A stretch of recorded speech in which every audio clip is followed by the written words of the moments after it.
it's amazing in sports and live entertainment, live television, whatever you want to call it. There's things that are breaking and happening all the time. And this is not how I planned on starting the show. Um, I had some things with Penn State. I had some different things, coaching searches. I had some Lane Kiffin news. Figured we'd end up getting to Jeff. And we could talk a lot about Ohio State, Indiana, throw out some other things that had happened to get some of your comments. But Pete Thamel was reporting. It's been all over the place now. And I was even going to throw this out, but Brian Hartline is going to be the next head football coach at the University of South Florida. He'll be taking over for Alex Golish, who was another Buckeye who just left and went to the Auburn job. And there was people talking about, hey, could he be in running for the Penn State job now that Penn State is apparently struck out with Kalani Sitake? And we'll get into all of that. I don't even know, Pat, if we had it in there, if I threw it in there from yesterday, but there was, it was amazing. I thought, hey, all these jobs have been kind of filled. I thought there was a chance that maybe Hartline could take this job. I'm happy. I'll tell you this. I'm really happy for my friend, happy for my former teammate. I'm curious to see the details. Does he keep coaching? Does he go right to South Florida? Is anybody else on the staff going with him? Ultimately, who will replace him?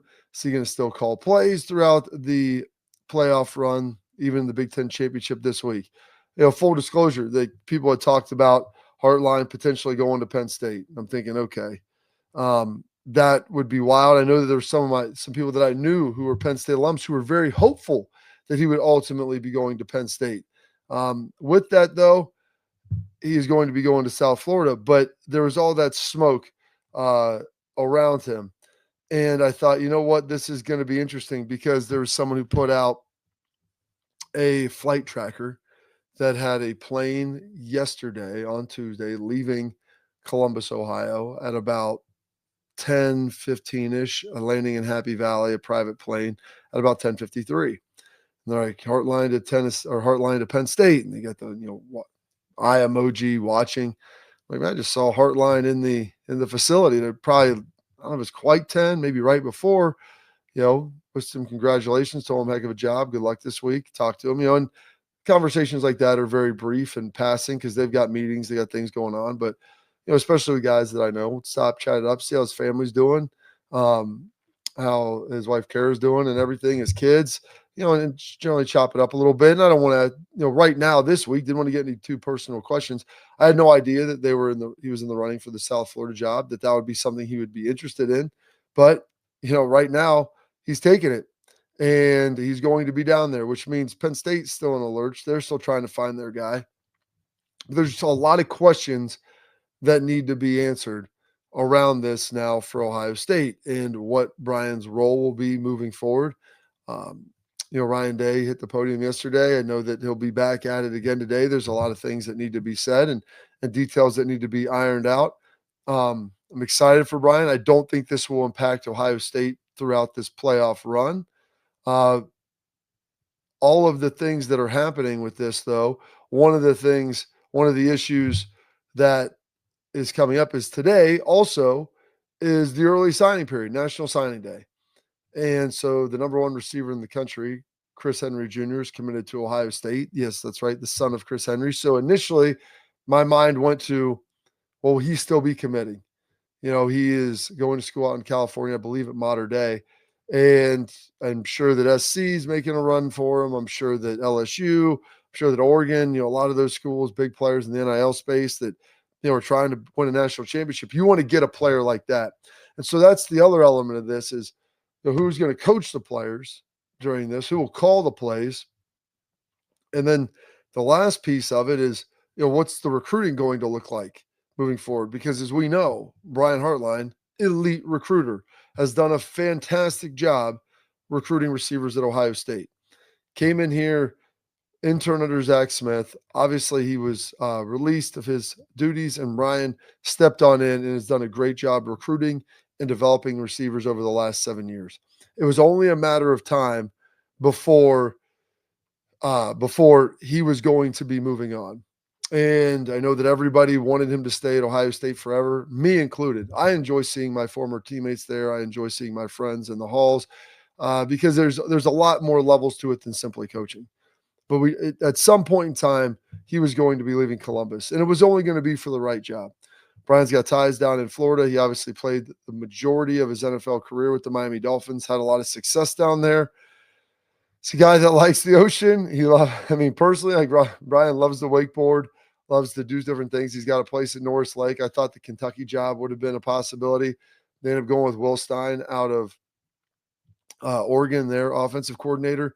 And thought, okay, it seemed like he was maybe going to survive this hiring cycle and be with Ohio State for one more year, which, like I said, selfishly, I want Brian to stay. I want him to stay here forever, just like I want James Laurinaitis to stay here forever. But it was going to be time at some point. So South Florida makes a lot of sense. Alex Golesh has built something there that's really impressive. He's done a great job. He took over that program, and over the last 3 seasons, flipped them into a program of relevance, into a program that beat Florida this year, and into a program that was competing in the American. I think Hartline will do a lot of the same. And now they're doing a lot of facilities upgrades. They're improving it dramatically. They're going to invest more in NIL. Like they had this whole plan. And I knew that because I talked to Alex Golesh about it, and I didn't. I knew that it was going to take the right job. It was going to take the right job for him to leave. And so with him leaving, that opened up, and then you ultimately see Brian Hartline go down there. And so I know Ryan has got a lot of Ryan Day, that is now, has a lot on his plate that he's going to have to figure out. Does he go back to calling plays? Does Brian stay with the team? And that's going to be something that'll be negotiated with Brian, South Florida, and Ryan Day and Ohio State of, where are your allegiances? Are you going to be able to juggle this? And in 2003, we were playing in the Fiesta Bowl, and Mark D'Antonio was our defensive coordinator. Mark D'Antonio took the job at Cincinnati. He stayed with us through the bowl practice and bowl prep and everything. And that was a little different because we were playing, I don't know, let's say January, like 3rd or 4th, somewhere in that range, maybe 2nd, as it was one of the BCS bowls that they called them at the time. But there was no early signing period and there was no transfer portal. And so trying to navigate that and figure out how that's going to work can be pretty tough now. And so Ryan Day's got to figure out, listen, can Brian do these things? Does he want to? Does he want to stay? I'm inclined to believe that he would, but he also has to build a staff. And that's one of the other elements that a lot of people don't think of. When you're a first-time head coach, you only know. And thank you to Bucks 06. Chris Henry Jr. signed with Ohio State. And I guarantee you this wasn't some hoodwink job where, Brian didn't tell anybody about this. And they knew that he was being, pursuing other opportunities, only the right ones. But if he goes there, I do not have the terms yet. Ed Rogers, I'll work on that, trying to find it. This stuff just came out. And full disclosure, I got done working out, got in the shower, got some stuff done. I saw it happen and then ultimately hopped on here. And so I've got a million texts that are also coming through right now as people are trying to pick my brain and trying to get me to do other things. So I'm committed to this and we're going to get this done. And it's a tough day for it as well because Anthony Schlegel isn't here as well, my guy, to talk about